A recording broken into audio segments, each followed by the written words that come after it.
So guys, once we have seen the different types of alcohols, that is your ethanol and methanol, and the respective uses, today we are going to deal with the important reactions of your phenols.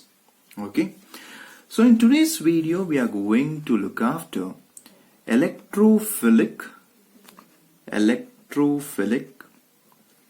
substitution reaction, electrophilic substitution reaction of phenols.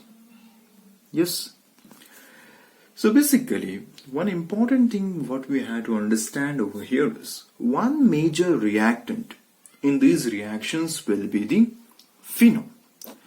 And the second most important thing one has to know, the another reactant which will be an electrophile. That means a positively charged species. The species which will be having a positive charge on it. Now the question arises that, of course, when you treat your phenols, where does these electrophiles come and sit on your phenol? Because that is itself the product we can easily attain. So first important thing one has to know the theory behind this electrophilic substitution reaction. You can ask me, so what is the reason of understanding the theory? Of course, we know that whenever a benzene ring is having certain groups attached to it, so with respect to that group, we will be having the three important positions: ortho, meta and para positions. Alva. So of course, we have seen in our earlier videos also, whenever an electrophile is attacking the aromatic system, of course they are going to attain in these three positions, either ortho or para or in the meta position. But the question will always be there, that in which position does the electrophile will going to attack. So in order to understand that concept, it is must and should that we should understand the theory behind this electrophilic substitution reaction. That is, why does your phenol are much more reactive towards your electrophilic substitution reaction. So for understanding that one, you have to understand first important thing, that your hydroxy group, okay, your hydroxy group is an electron donating group, Yes, this is the first important thing one should know. Now the next important thing we have to come across, taking our first reactant, that is our phenol.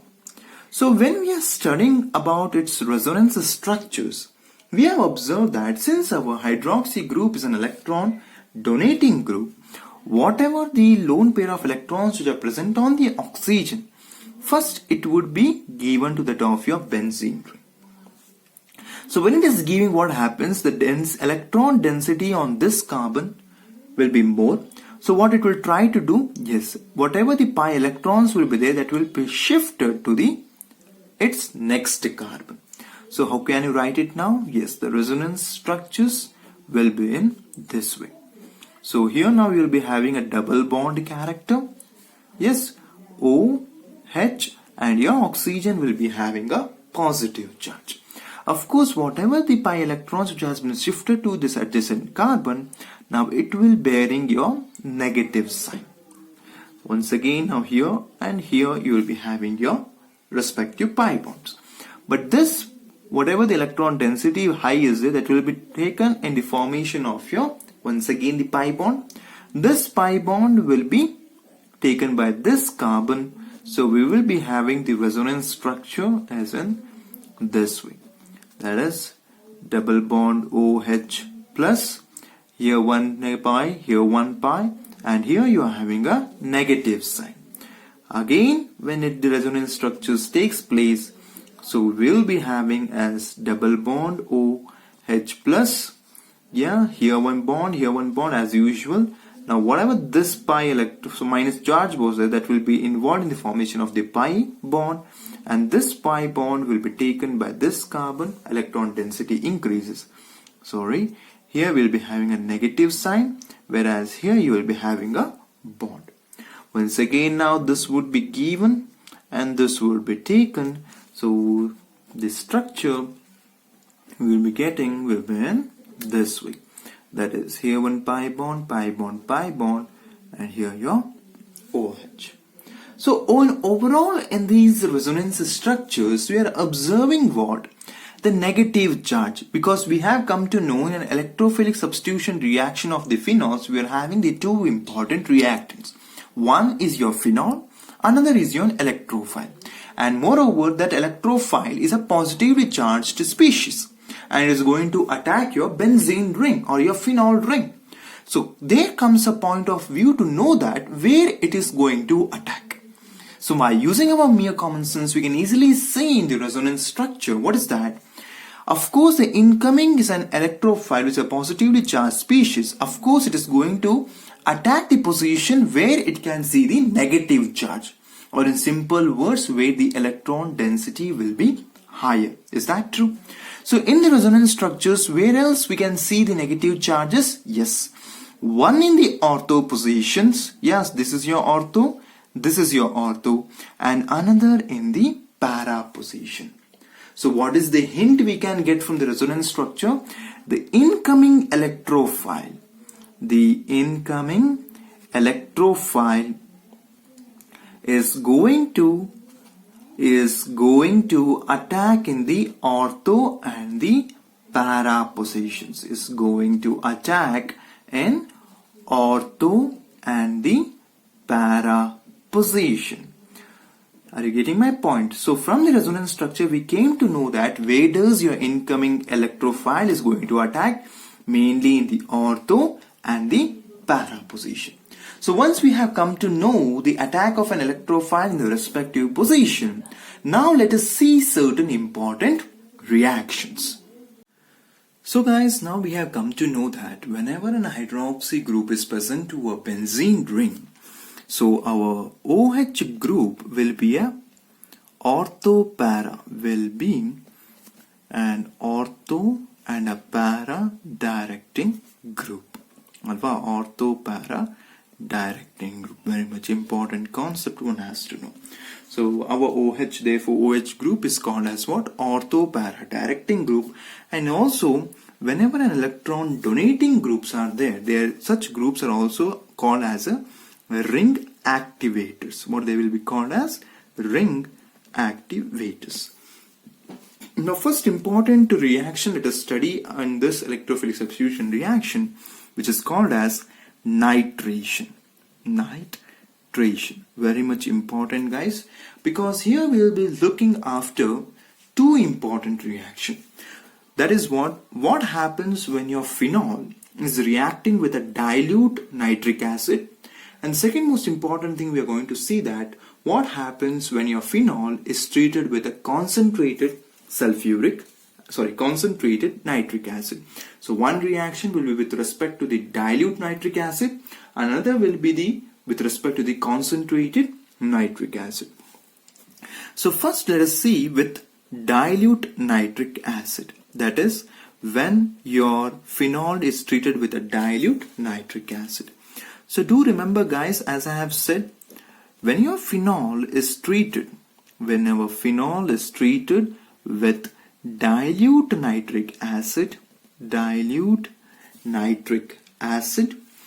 remember the temperature range I am maintaining nearly 298 Kelvin, we are observing an ortho-para nitrophenol. That is, one will be a ortho-nitrophenol, another will be an para-nitrophenol. Another will be a para-nitrophenol. Yes. So these are the two important products we are going to get when you are treating that one of phenol with dilute nitric acid. Now the question arises, okay, so one is your ortho-nitrophenol we have obtained, and another we have obtained a para-nitrophenol. Of course, both are the different products. How can we separate it? Alva. So do remember, both of these ortho and para products, they are separated by steam distillation. They are separated by what? Steam distillation. Why we are employing steam distillation over here? Remember guys, whenever we are applying a steam distillation for the separation of a mixture of products, remember, those two products should have a different boiling point. That is, whenever we are applying this method of steam distillation, what should be there? There should be the difference in the boiling point in the mixtures. Then only we can employ this. Now the question arises, of course we are having now orthonitrophenol and another is your paranitrophenol. Among these two, which one will be having the higher boiling point and which one will be having the lower boiling point? Yes, I have explained this in my previous video. Again, I am asking my question. Among your orthonitrophenol and among your paranitrophenol, which one will be having an higher boiling point and which one will be having the lower boiling point? Yes? Yeah. So here we have to look after the intermolecular hydrogen bonding and intramolecular hydrogen bonding. So first and the foremost thing, let us check out for intramolecular. So when we are checking out your orthonitrophenol, there we are observing the what? Yes, here we see about intramolecular hydrogen bonding. Intramolecular hydrogen bonding, where? In your orthonitrophenol. What do you mean by intramolecular hydrogen bonding? The hydrogen bonding will be existing within a molecule. This is one molecule, and we can see that within a molecule the hydrogen bonding is existing between your phenols hydrogen and your nitrations oxygen. So there we are observing an hydrogen bonding within a molecule. So in orthonitrophenol, such intramolecular hydrogen bonding exists. But when we are talking about your paranitrophenol, yes, that is, here you are having an N oxygen double bond O, and here you are having as a phenol. So here when we are observing in a paranitrophenol, do remember guys, so here we are observing what? Intermolecular hydrogen bonding. Intermolecular hydrogen bonding. That means what? Whatever the bonding is there, that is your hydrogen bonding is there, is between the two molecules. One molecule is attracting the other molecule. So within a molecular, it is an intramolecular. Within the two molecules means it is an what? Intermolecular hydrogen bonding. As we have seen in our earliest videos, remember, intermolecular hydrogen bonding boiling point will be higher when compared to your intramolecular, the boiling point will be lower. So in this case, what happens now? Your paranitrophenol will be having the higher boiling point when compared to that of your orthonitrophenol. So why I have said this? Because through this phenomenon we are able to understand that whatever the mixture of the products we have obtained, they are having some difference in their boiling point. So once such a difference is existing between a mixture of the products, of course those mixtures can be easily separated by a method which is called as what? Steam distillation. So this is the case when we are seeing when your phenol is treated with a dilute nitric acid, moreover at a temperature range of 298 Kelvin. Very much important, you are getting a mixture of product, orthonitrophenol and a paranitrophenol. But when the question arises, what happens when your phenol is treated with concentrated nitric acid? And do remember, when it is treated with a concentrated nitric acid, not alone concentrated nitric acid will be there. Along with this one, you will be also having your concentrated sulfuric acid. That is your nitrating mixture, as we have seen in haloalkenes and haloarenes, the same way. So what happens when your phenol is treated with a concentrated nitric acid? So do remember, in this case we are getting a picric acid. That is called as what? 2, 4 and 6 trinitrophenol. 2, 4, 6 trinitrophenol.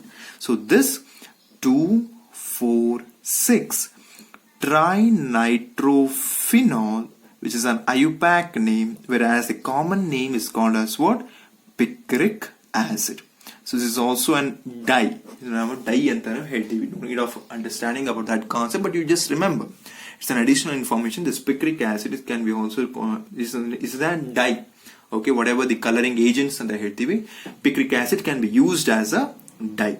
So what is picric acid? There is a chance that we can ask you such questions. So remember, picric acid is 2,4,6-trinitrophenol. How can we obtain the picric acid? When phenol is treated with a concentrated nitric acid in the presence of your concentrated sulfuric acid, your 2,4,6-trinitrophenol is obtained, which itself is called as what? Picric acid. Why I just want to highlight this question, because remember, there is a chance in your board exam they can give you in two formats. So you can be said, yes, you are having a phenol, and here they will be giving you as a dilute HNO3 in the presence of 298 Kelvin. They will say identify the product in one case. Again in the another they will be saying the same thing, OH, but here they will be using as a concentrated HNO3. So you should remember what happens when your phenol is treated with a dilute HNO3. You are getting two important products. What are those? One will be a orthonitrophenol, another will be a paranitrophenol. When the same phenol is treated with a concentrated HNO3, what happens? Yes, you are getting only a single product, and moreover what has happened over there, there is three substituted phenols, alva. That is in ortho and in your para position, in the second position, in the fourth position, and in the sixth position. You can just see. So these two are what? Ortho positions. These two will be meta position. This one will be on para position. So what we are getting when your phenol is treated with a concentrated nitric acid, we are getting a picric acid, which is itself is called as what? 2,4,6-trinitrophenol. And do remember, this picric acid is one of the strongest acid we can say. Nearly it is having the acid dissociation constant in the range of 1.94 into 10 to the power of minus 1. Picric acid is one of the strong acid itself. Coming with respect to why does this got as a picric acid, picric acid anta ಹೇಳ್ತೀವಿ ಅಂದ್ರೆ, because it is having a bitter taste. What it is? Picric acid is having a bitter taste, and moreover in Greek, if we see picros means called as what? Bitter. Picros means what? Bitter. So hence this 2,4,6-trinitrophenol is having a bitter taste. It is called as what? Picric acid. Is that clear? Okay. So what we have come to know in today's session is that about electrophilic substitution reaction of phenols, we came to majorly know that whenever an electrophile is attacking your phenol, it is mainly going to attack in two important positions. One will be in ortho, another will be in the para position. That is the first important thing one has to know. And the second most important thing one has to know, what is that? When your phenol is treated with what?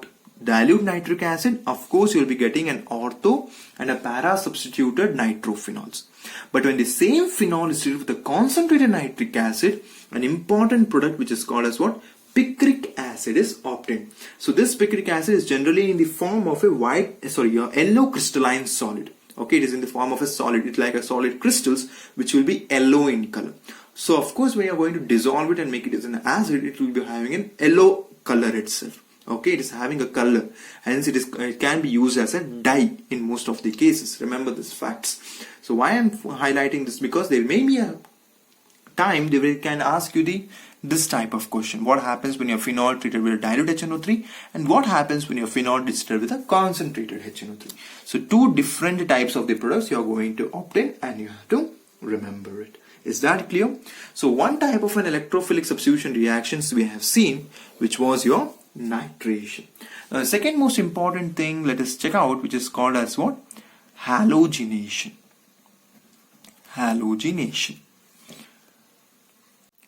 So basically in halogenation we are going to study about bromination of phenol.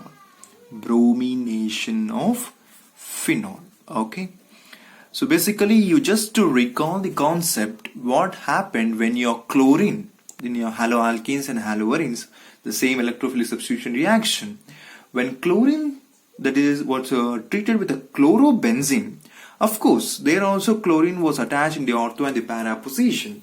But one important thing what we used over there was a Lewis acid. If you can recall, FeCl2, FeCl3 na ನಾವು use ಮಾಡಿದ್ವಿ ಅಲ್ವಾ? But do remember, so whenever our phenol has to undergo halogenation, that is you're going to treat it with a bromine. So basically it doesn't require any Lewis acid as a catalyst, because here OH group itself is acting as an activator. It is making the benzene ring to more active towards the electrophilic substitution reaction. Hence that is the reason whenever we are carrying out the halogenation in case of your phenols, we don't require any Lewis acids. So here also we are going to study the bromination of the phenol in two important cases. One, bromine in the presence of your carbon sulfide solvent. Carbon sulfide, which is an inert solvent. Okay, which is an inert solvent, or it's of low polarity. Okay, generally which is not polar.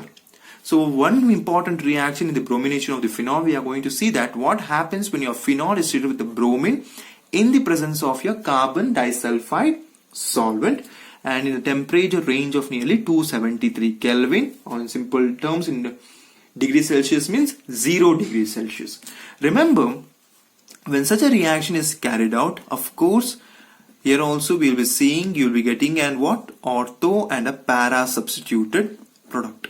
Ortho and a para substituted product. Yes, one will be an orthobromophenol and another will be a para bromophenol. Is that clear? But when the same phenol is treated with bromine water, that is, instead of your non-polar solvent or your inert solvent, here we are going to use what? Water. Do remember, you will be getting over here as what? Yeah. So here you will be getting as a 2,4,6 tribromophenol. 2,4,6 tribromophenol plus 3 HBr. Here also you are going to get as what? 2 HBr. So now the question arises, okay sir, in the first case what we saw, when bromine is treated with the phenol in the presence of what? Inert solvent of your carbon disulfide, we are getting a substituted product, that is your orthobromophenol and a para-bromophenol. Okay. But when the same scenario is seen, when the bromine is treated with a phenol in the presence of water, why should we get 2,4,6 tribromophenol will be my question. So do remember guys, what happens, we know whenever your phenol is being treated with a water, it is going to give you a phenoxide ion. We have seen when we were studying about the acidic nature of the phenol. When phenol is treated with water, there we have seen that it is readily going to attain a phenoxide ion, because comparative to phenol, your phenoxide will be more stable. The same scenario is overall here. Here also, when you are choosing the phenol in the presence of bromine water, what happens? This phenol gets converted to phenoxide ion. Comparing the reactivity between your phenol and phenoxide ion, your phenoxide is more and more reactive. I repeat, your phenoxide ion is more and more reactive. So what happens? It will be easily giving you this, instead of giving a mixture of product, it will only give you one type of a product, that is your 2,4,6 tribromophenol. That means whatever the O minus is there, it is making such a way, it is making a circumstance in such a way that easily the bromine atoms can come and sit at a time in the ortho and the para position. But when it is case of your bromine in a inert solvent or a low polar solvent, remember of your carbon disulfide more particularly, you are only getting a circumstance in such a way that one by one it is coming and sitting, and hence you will be getting one is an ortho substituted product and another your para substituted product. Once again, very much important concept you have to remember, because there may be a chance he can give you first bromine in a carbon sulfide solvent, identify the products, bromine in water, or certain times they can ask you what happens when phenol is treated with bromine water. What happens when phenol is treated with bromine water? Bromine in water and the case instead they will be saying what? Bromine water. Okay, very much important. So when phenol is treated with a bromine in a carbon sulfide solvent, you are getting an orthobromophenol and a para-bromophenol. When the phenol is treated with a bromine water, you are going to get what? 2,4,6 tribromophenol. Is that clear? Very much important. And do remember, one of the important thing you should remember, during the halogenation, okay, during the halogenation of your phenol, we don't require any Lewis acids. We don't require any Lewis acid. It can be a FeCl3 or FeBr3. It is only reason is because of the activating nature of your OH group. Activating nature of the OH group is the reason for not using your halogen carrier catalyst ಅಂತ ನಾವು ಹೇಳ್ತೀವಿ ನಾವು. What it can call as halogen carrier Lewis acids or catalyst. Halogen carrier Lewis acids, that is your FeCl3 or FeBr3. Only because of the activating nature of our OH group, we doesn't require any halogen carrier Lewis acid catalyst. That could be your FeCl3 or FeBr3. So in today's video, one of the most important concept we have come across. What are those concepts? Yes, the electrophilic substitution reaction of phenols. And we came to know by the resonance structure of the phenols that observing the resonance structure, we are observing what? The electron density is very much high in the ortho and the para position. Is that clear? Second most important thing we also came to know, whenever an electrophile is attacking the phenol, it is going to sit in the ortho and the para position. Then we came to know with certain reactions. So when your phenol is treated with a dilute nitric acid, I repeat, when the phenol is treated with a dilute nitric acid at a temperature range of nearly 298 Kelvin, we are getting an ortho nitrophenol and another is your para nitrophenol. Yes or no? But when the same phenol is treated with a concentrated nitric acid in the presence of a concentrated sulfuric acid, we are getting a most important strong acid which is called as what? Picric acid, or it's also called as what? 2,4,6. Very much important numbers. 2,4,6 trinitrophenol. Then we came to know about halogenation. So whenever you're doing a halogenation in case of your haloarenes, there we were requiring a halogen carrier catalyst that can be a FeCl3 or FeBr3. But when the same halogenation we are studying on the phenols, we are not requiring such catalyst only because of the activating nature of our hydroxy group. So there we saw that when our phenol is treated with a bromine in the presence of your carbon sulfide, which is an inert solvent at a temperature range of 0 degrees Celsius, of course here also we are getting an orthobromophenol and a parabromophenol.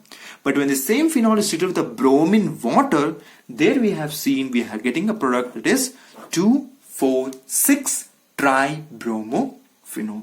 Very much important. Now let us have certain additional information.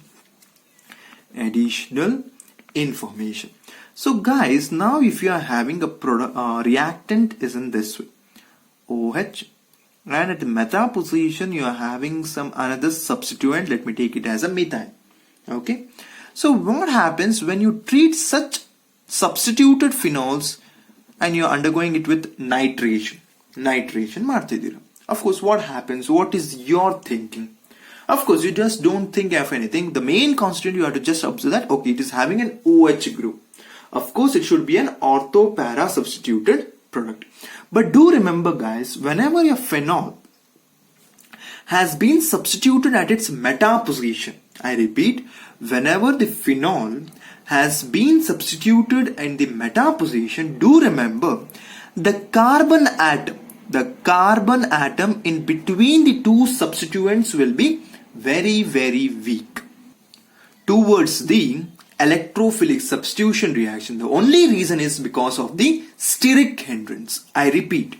So whenever a substituted phenols, when you're talking about and you're having the substituent in the meta position, do remember the carbon atom which is in between these two substituents is there, alva. It will be very weak towards the electrophilic substitution reaction. The only reason is because of your steric hindrance. So when you are observing what type of a product you are going to get, so see the product, you will come to know what I am saying. So of course your OH will be there, your CH3 will be there. Of course we were knowing that this is also ortho, this is also ortho. Alva. Instead of this ortho, whatever the incoming new electrophile will be there, it is going to attack in this position. Are you able to see? And one more, of course, your para. This will be no matter. You will be getting your OH, and here you will be having your NO2, CH3. Very much important part. So this will be what your 3-methyl 4-nitrophenol, 3-methyl-4-nitrophenol. This will be what your 1, 2, 3, 4, 5. Yes. So 5-methyl 2-nitrophenol. 2-nitrophenol. Why I'm saying this? Because in certain cases in competitive exams, they can give you this reaction. Okay, we will not give you the products. Of course, they can give you otherwise one product, and they will be giving another product in this way. That is your OH, and here they will be giving your NO2. So this will be a not possible. Why? Because this incoming electrophile can't attach to this carbon only because of the steric hindrance between the two groups. So only possible structure we can get is this part. It is 5-methyl 2-nitrophenol. Are you getting my point? Or they can also give you the name in case if this was the product. Of course, now what would happen? What would be the name? 1, 2, 3. 3-methyl 2-nitrophenol ಅಂತ ಕೊಡಬಹುದಿತ್ತು. ಆದರೆ ಆ structure ಬರಲ್ಲ. ಯಾಕೆ? Because it is 5. We had number from 1, 2, 3, 4, 5. If this was the product, what we should have got? 3-methyl 2-nitrophenol, which is not the case. Only it is a possibility is what? 5-methyl 2-nitrophenol. Why we are not getting this? Because whenever a phenol is having a meta substituent, the incoming electrophile can't attack the second carbon. Only reason, that is second carbon means which one? The carbon atom in between the two substituent. Only reason is because of its steric hindrance. Is that clear? So this was the case when you are having a dilute HNO3. So if I talk about your concentrated HNO3, what happens? Same reactant, let us choose. So here you are having your OH, and here you are having your CH3. So you are going to treat this one with your concentrated HNO3, let us take. Okay. So basically what happens? So you will be having OH, CH3. Of course here no electrophile can come and sit. So one electrophile will come and sit over here. Another will come and sit over here. Are you able to see? Yeah. ನಾವು ನೋಡಿದ್ವಿ ಯಾವಾಗ ಈ group ಇರಲಿಲ್ಲ ಅವಾಗ ಏನಾಯ್ತು concentrate HNO3 treat ಮಾಡಿದಾಗ ನಿಮಗೆ 2,4,6 ಟ್ರೈನೈಟ್ರೋಫಿನಾಲ್ ಬಂತು. But when it is having a meta substituent, this place will be remaining vacant for the electrophilic substitution reaction. I repeat, for the electrophilic substitution reaction, the only reason for this is what? Due to steric hindrance. So what will be the name of this structure? Yes, 5-methyl hyphen 2,4 dinitrophenol. 5-methyl 2,4 dinitrophenol. It's an additional information. What did we see today? Whenever a phenol is having a meta substituent, okay, and you are treating such a reactant with an electrophile, do remember the carbon atom in between those two,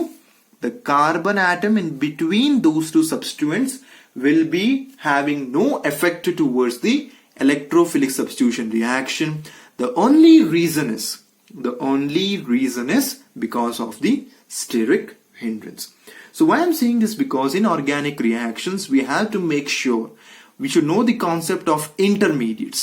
Of course, when we were talking about the Lucas reagent, there we saw that reactivity. When we were talking about your dehydration of alkene, there also we gave a reactivity. Why did we give a reactivity over there? Because ಯಾವುದು ತುಂಬಾನೇ stable carbocation ಆಗುತ್ತೋ ಅದು ಬೇಗನೆ reaction ಕೊಡೋಕೆ ಸಾಧ್ಯ. ಅದೇ ರೀತಿ ಕಾರ್ಬಾನಯಾನ್ ಆಗಿರ್ಬೋದು, ಫ್ರೀ ರಾಡಿಕಲ್ಸ್ ಆಗಿರ್ಬೋದು, ಅದರದಾದೇ ಒಂದು ಇಂಟರ್ಮೀಡಿಯೇಟ್ಸ್ ಅಂತ ಇರುತ್ತೆ, ಅದರದಾದೇ ಒಂದು ಸ್ಟೆಬಿಲಿಟಿ ಅನ್ನೋದು ಇರುತ್ತೆ. So organic reactions if you have to study and understand means what you have to do, you have to understand the concepts of the stability concept. First important thing. Second and important thing then what you have to study is the steric factor. Here is the case.